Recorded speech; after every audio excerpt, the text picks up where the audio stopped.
You have found yourself on another episode of Locked On Bulls. On today's episode, we got an injury update for Ayo Dosunmu that's promising, and we got one that's pretty concerning when it comes to Onuralp Bitim. And then we're also going to look at the Hawks versus Bulls 9-10 matchup in the playoffs, and we're going to have actually the host of Locked On Hawks in the building to break that down with us as well. We're going to get into all that and more on today's Locked On Bulls.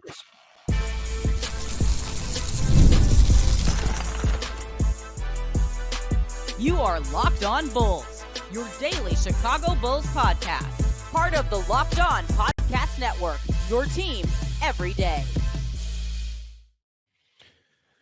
New intro, who this? Yeah, I mean. Thank you for tuning in to Locked On Bulls, member of the Locked On Podcast Network, where it's your team every single day. That's Pat the Designer, host and creator of the Windy City Breeze, and host of the Chicago Bears podcast over at ESPN 1000. I'm Haize, host and creator of Chicago Bulls and Chicago Bears Central YouTube pages and podcasts.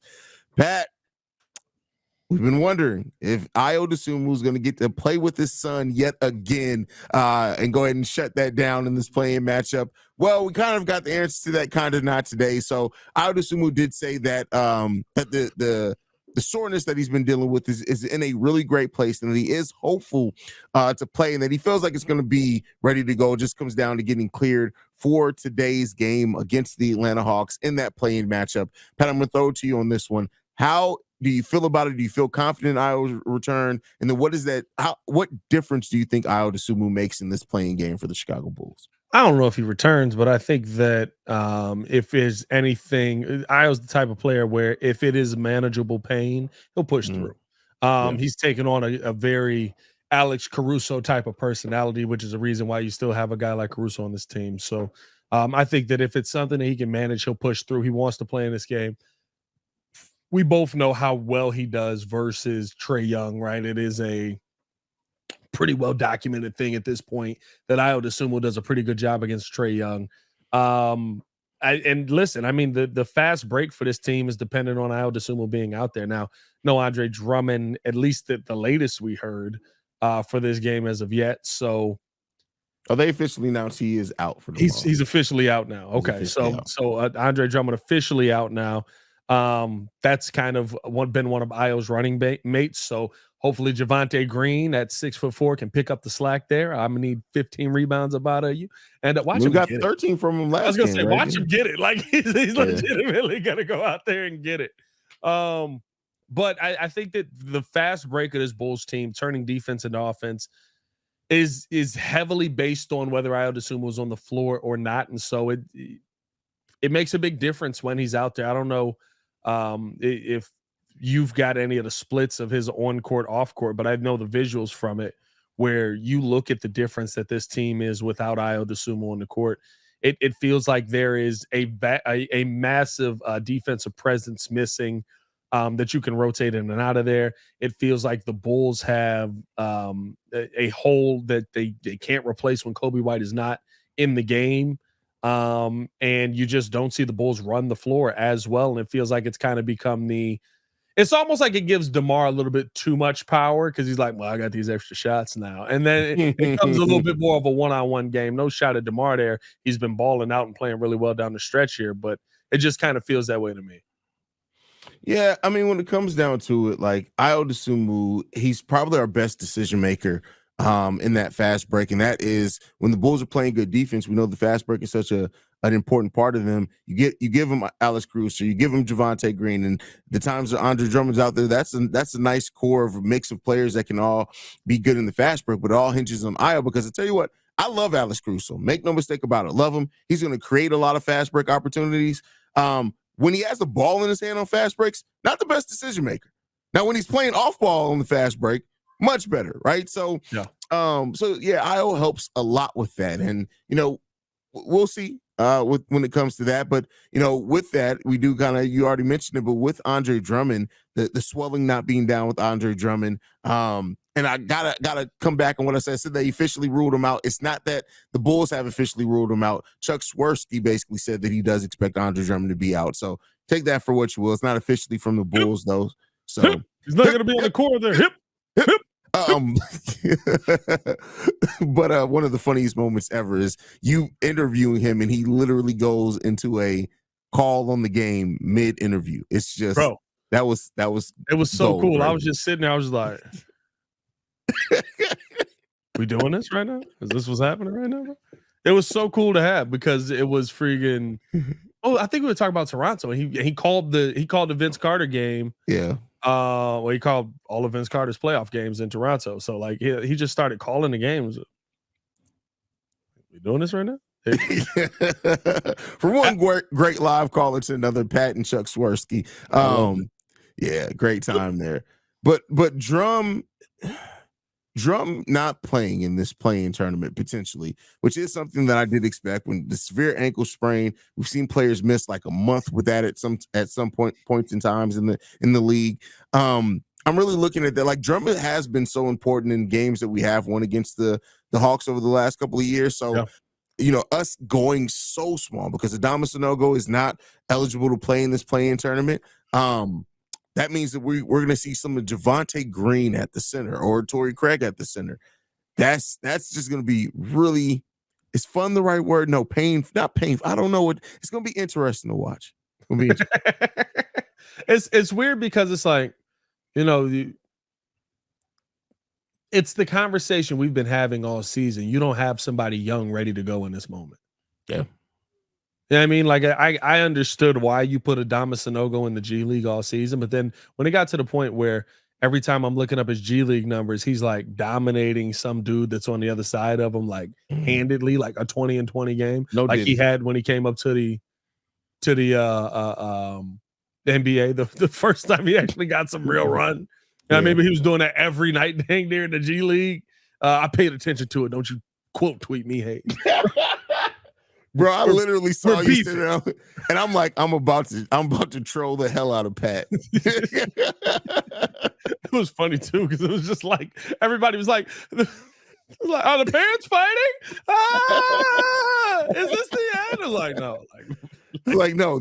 Have you not seen the show? Like, this is just, it's not going to end over Adama Sanogo G League minutes. Like, it's not where it ends. But I just it was. You're not prepared for this moment.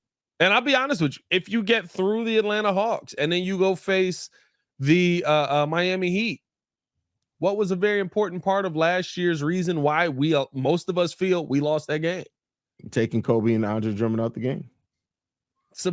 He's a big part of your success in possibly getting into these playoffs here, and you have nobody prepared to take up that role. I'm not saying Adama Sanogo can be that guy no matter what. I'm not saying that he's the 2020 guy night in and night out. I think that the reason that he's able to be the 2020 guy versus some of those guys that are out there is because they're also G League players. But when you look at Adama Sanogo at least having some kind of during the season preparation and being signed to a contract where he could actually participate, might come in handy right now. Just a little bit.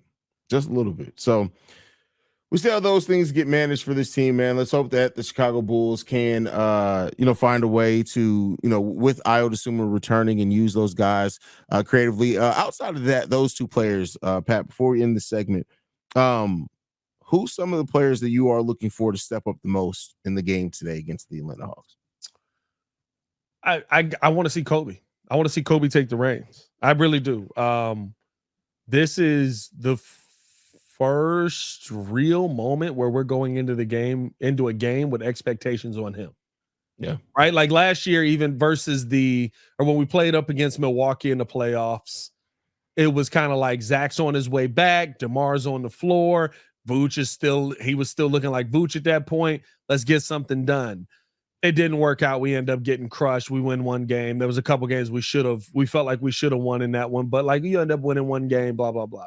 Next year in the playoffs, our expectations are on Zach LaVine, DeMar DeRozan to step up. Diar DeRozan comes out. She shows out in Toronto. Boom. We go out there versus Miami. We crap the bed. It is what it is. This is the first season that we go into a playoff style game with expectations on Kobe White. I want to see how he deals with that level of pressure. I want to see how he deals with the elevated level of the game and you have to elevate your game to be above the level. Yeah. We'll see, man. It's a fun matchup, which we will be talking about up next with Brad from Locked On Hawks. But before we get into that, we do got a message from one of our sponsors, and that is from Nissan. Are you the kind of driver that likes to push things a little further?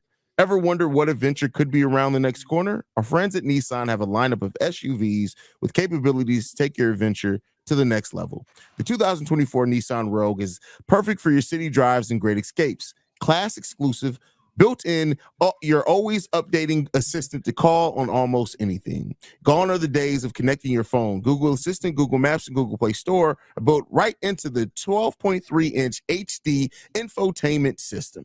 The 2024 Rogue is the perfect midsize crossover for your next adventure. And as well as the 2024 Nissan Pathfinder, which has room to hold up to 8 passengers and expensive cargo capacity and advanced available 4x4 capability.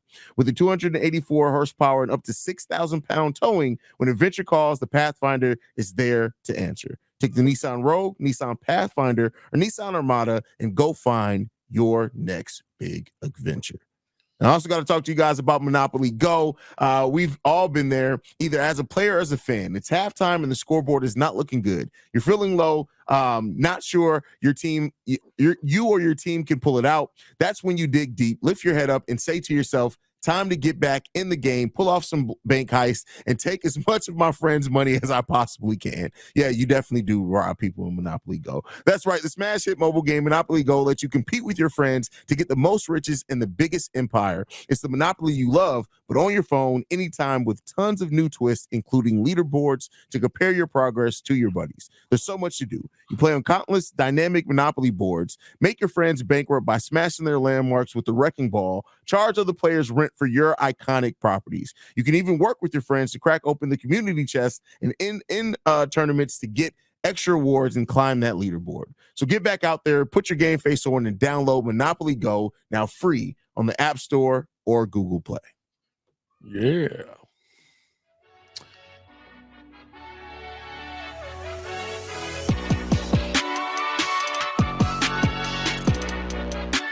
And with that said, we're going to go ahead and get into the next segment in which we're actually going to be welcoming on a guest.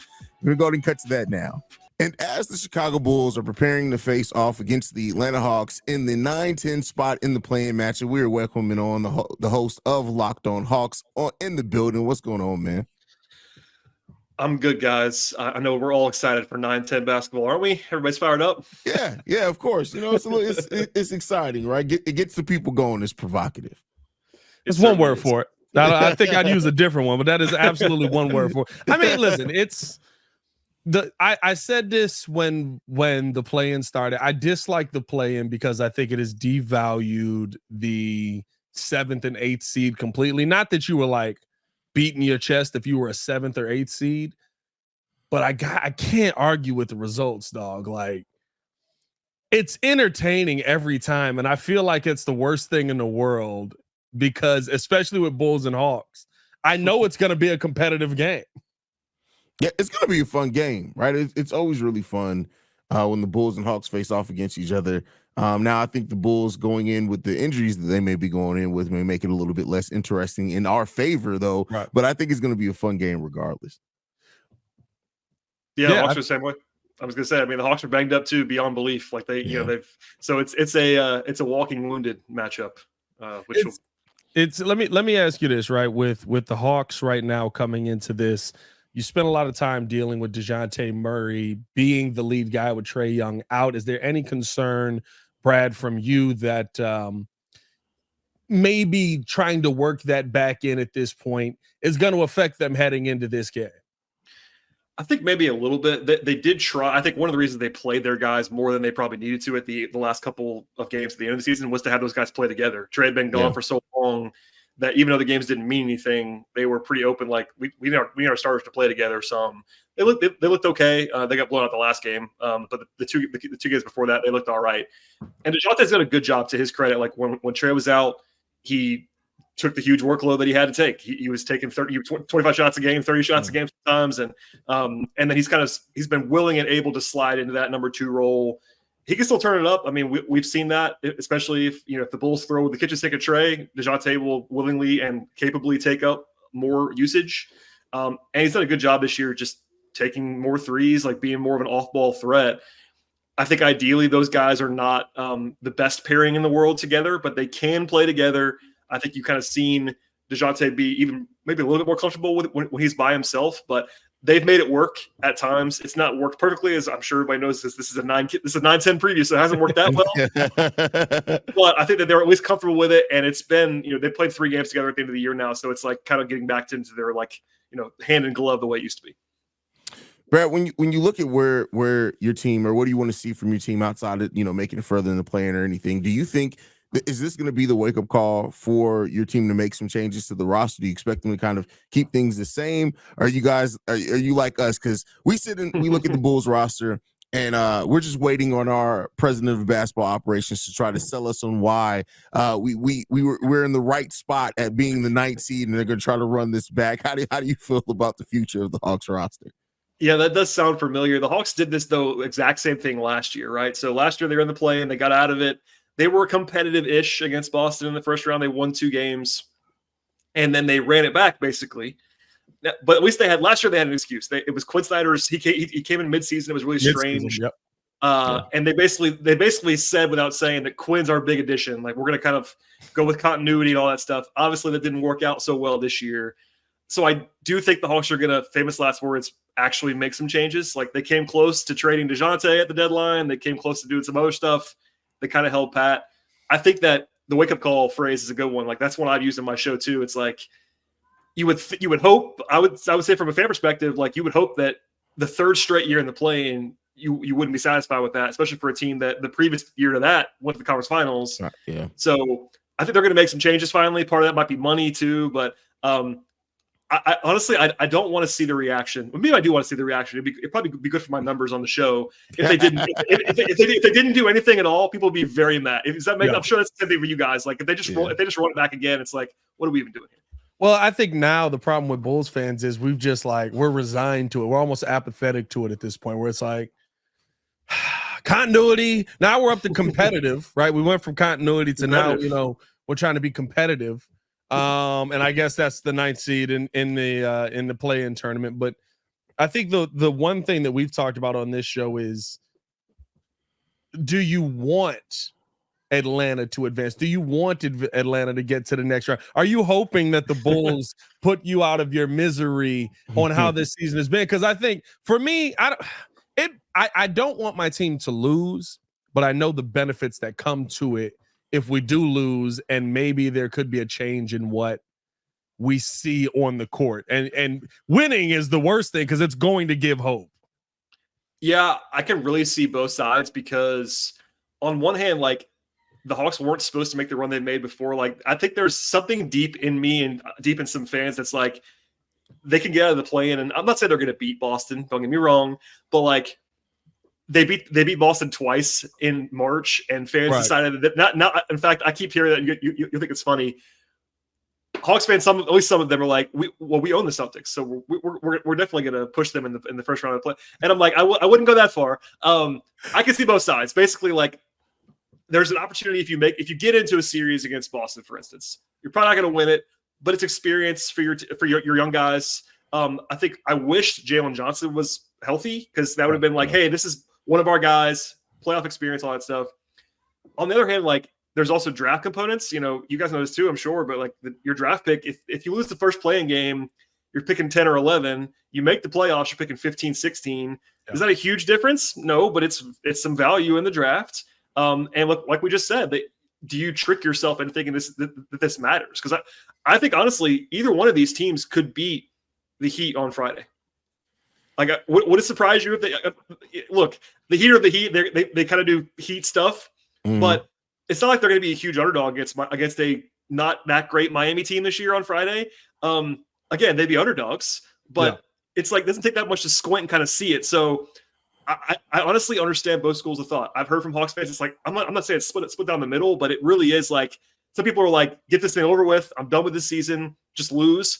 And then there's others that are like, let's push Boston. And I don't really I don't have a firm opinion. It's kind of like I understand. I'm kind of like nodding along on both sides. It's like, yeah, I kind of get it. But some fans, like you said, you don't want to root against your team, and I'm not going to tell people they have to. You know what I mean? It's like, do what you want to do. I'll just tell you that, like, if they lose, there is an upside to that with regard to not only waking up but also for the draft side. So like, there's a little bit of spin. If they lose tomorrow night, I'll come on the show and be like, hey guys, pick and 10th in the draft. You know what I mean? It's like, I don't know. Right. What are you gonna say? Pay no attention for all the viewers back home that saw my wife grabbing beers out of the refrigerator. No, but it's late. It's late at night, guys. It's late at night. She's preparing for the playing game tomorrow too. You got to start drinking today to watch a 9-10 playing matchup. But no, I agree 100%. I think that's kind of where I am with the Bulls. So I never want to root against my team, but there are benefits to us not making it out the play-in, and benefits that we need for a team that is lacking talent and that needs that. And having a higher pick can help you get that talent. Now, I guess in this draft as well, this is not the draft you necessarily you can get comparable talent. I think anywhere from pick 6 to about pick 15, there's comparable talent all in that area. But at the same time, because of how much we've been dealing with over the last 3 years, I'm not going to work. I'm not going to even lie to you guys. I'm just ready for it to be over with this year. I'm just ready for it to be over. I feel you on that, dog. There is this team. I think the components of it make it very difficult, right? We've never seen somebody on either one of these teams. I guess maybe you a little bit with the Trey run to the conference finals, but like, it seems a lot more difficult with the current teams that we have to see a team go on a run.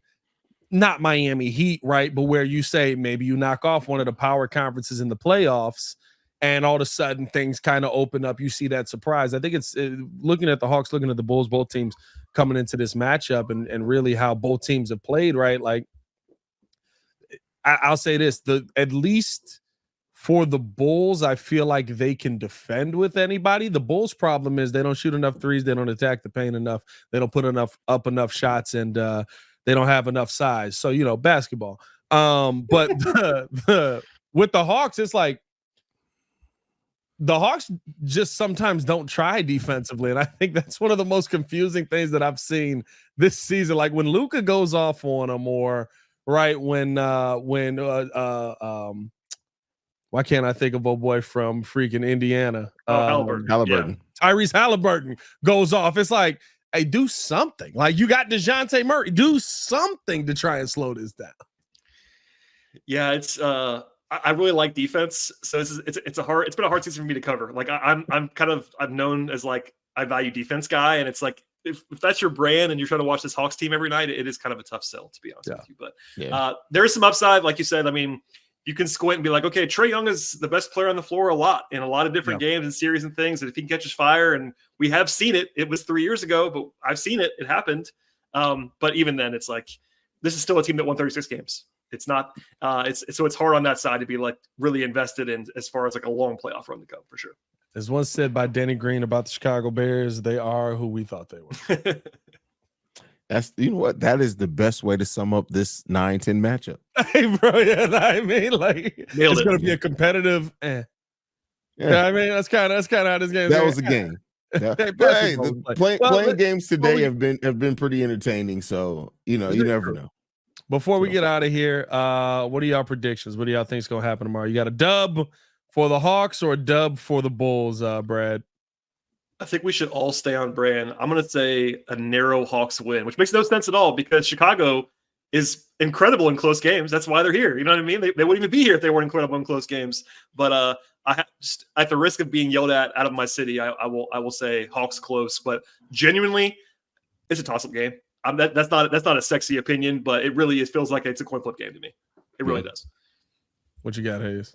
It comes down to who's able to step up defensively at the right times and how the Bulls can overcome the size disadvantage. But I'll tell you what, if Ayo Dosunmu is playing in that game, it makes it a lot easier to pick the Bulls. So I'm going to say that the Bulls do get a victory over the Hawks in this one.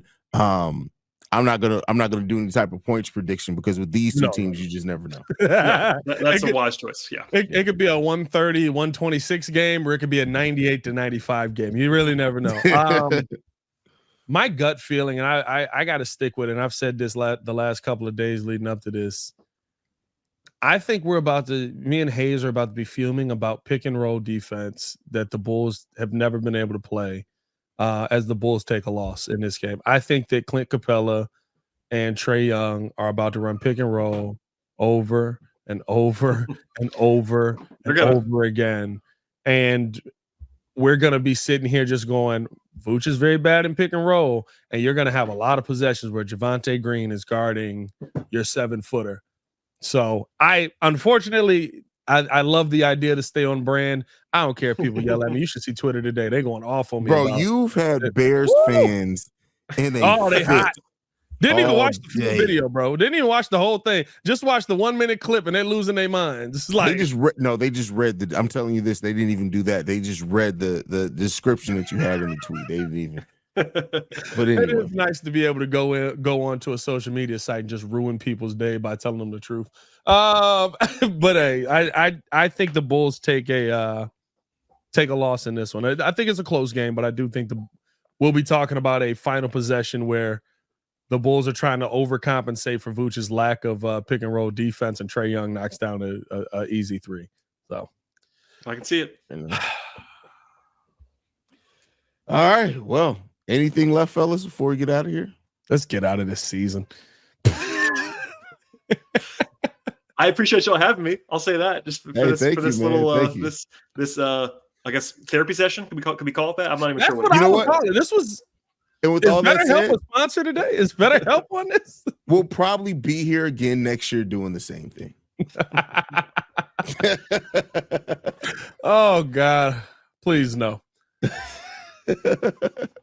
Man, it was so great having Brad on. Really enjoyed all that insight and great in-depth conversation that we had about the Bulls versus Atlanta game. Put us all out of our misery. But first, we got to tell you guys all about eBay Motors. Passion, drive, and patience. The formula for winning championships is also what keeps your ride or die alive. eBay Motors has everything you need to maintain your vehicle, level it up to peak performance, superchargers, roof racks, exhaust kits, LED headlights, and more. Whether you're into speed, power, or style, eBay Motors has you covered. With over 122 million parts for your number one ride or die, you'll always find exactly what you're looking for. And with eBay's guaranteed fit, your part is guaranteed to fit your ride every time, or your money back. Because with eBay Motors, you're burning rubber, not cash. With all the parts you need and the prices you want, it's easy to make your car the MVP and bring home huge wins. Keep your ride or die alive at ebaymotors.com. Eligible items only. Exclusions do apply. eBay guaranteed fit, only available to U.S. customers. Think Diddy burns rubber? Wow. That's crazy. I thought we were talking about eBay. eBay Motors. Wow. That's crazy. Why go with that bar? Why go with that bar?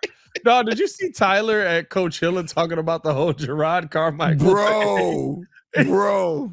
He had me crying with that because he was like, I told him it was weird, and he was like, you want to film it? That's so crazy, bro. Gerard Carmichael, bro, that show that he has, bro. All I can say is Gerard Carmichael is a thought. He's a thought. Which show? Because he's got one show where it's like a comedy sitcom. No, we're talking about the reality show that he's doing now. Oh, see, I don't watch that. Don't. I only watch the first episode. You sound like you've seen a couple episodes, or you were scarred. Well, it's only been one so far. He's a thought. He's a trollop, is what you say. Gerard Carmichael's a trollop. Gerard Carmichael is indeed a trollop. But I should have never started with Diddy burning rubber. We've gone down a bad path here on this show. Well, you went from Diddy burning rubber, and then you brought up. I brought up Tyler's reaction because you went with the why'd you go with that bar? That was Tyler that created. There's a map here. We get how you got to where you got to, but still, it started off with a Diddy burning rubber joke that just locked on Bulls. Hey Nick, how you doing?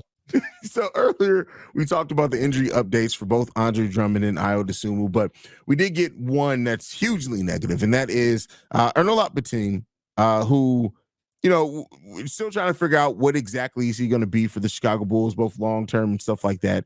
He actually is going to have surgery on a detached retina, which is a pretty serious surgery. He may have to wear goggles the rest of his NBA career, a la Amari Stoudemire.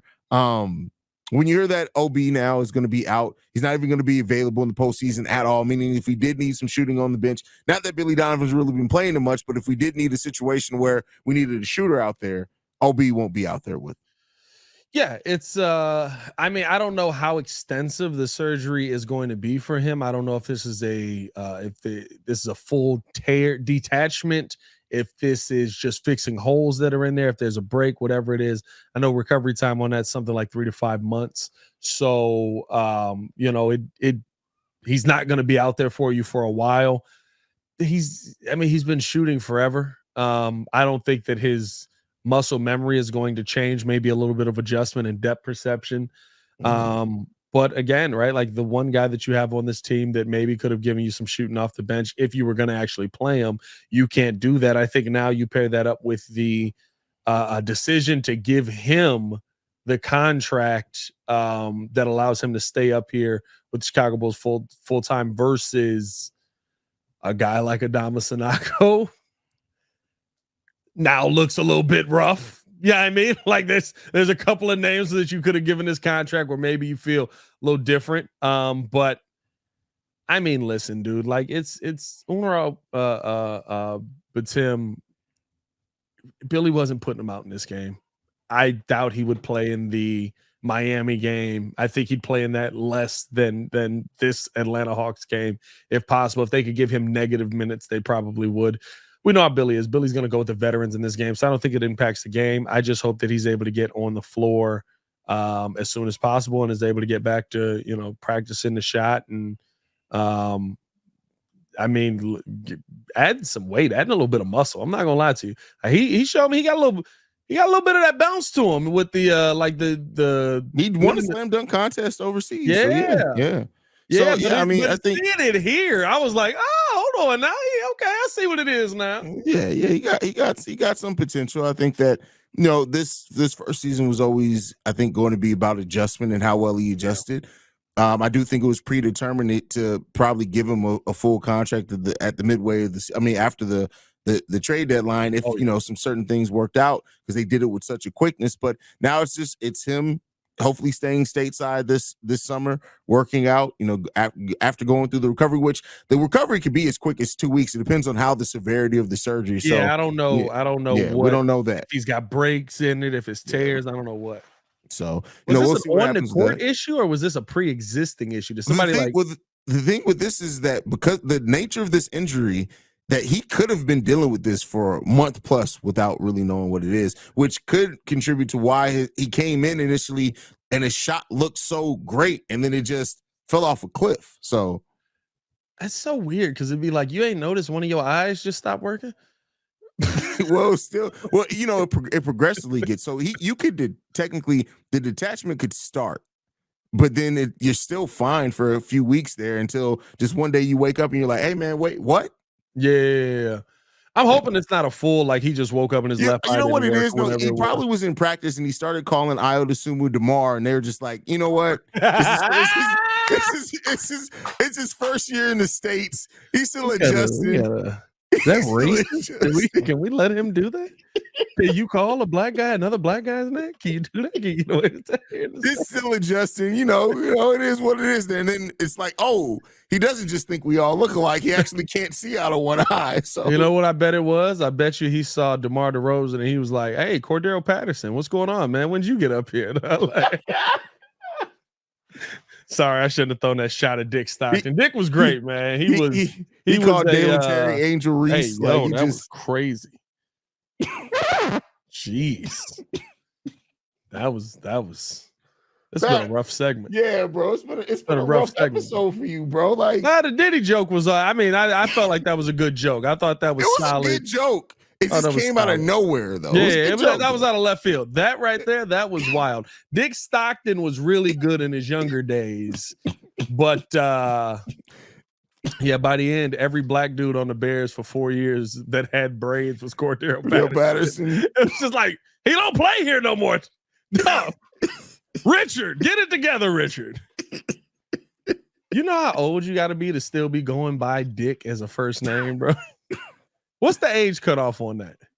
Probably about 65. I'm saying, bro, like, I feel like you got to be like, if you under 40 and you're like, hi, my name's Dick, it's like, what are you doing right now, bro? Like, I went to school, somebody's name was Richard, and of course we trolled him and called him Dick, and then he literally asked to be announced as Dick when we graduated, and so it was hilarious.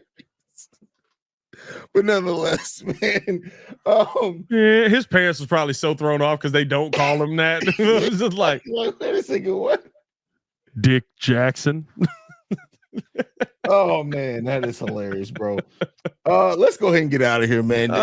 Diddy joke is crazy, bro. Well, at least Onuralp don't gotta watch this show. Follow us on everything at Locked On Bulls. You can follow me on everything at Pat the Designer. Appreciate y'all for tuning in, showing love, man. Absolutely. You guys can follow me at CEO Haize. We want to thank you guys for tuning in to another episode of Locked On Bulls. We are free and available on every podcasting app and platform of your choice, as well as YouTube. For Pat the Designer, this has been Locked On Bulls, and we out of here. Peace, y'all. Peace. Why we ain't get no brand new end screen? We could have hooked this up with that.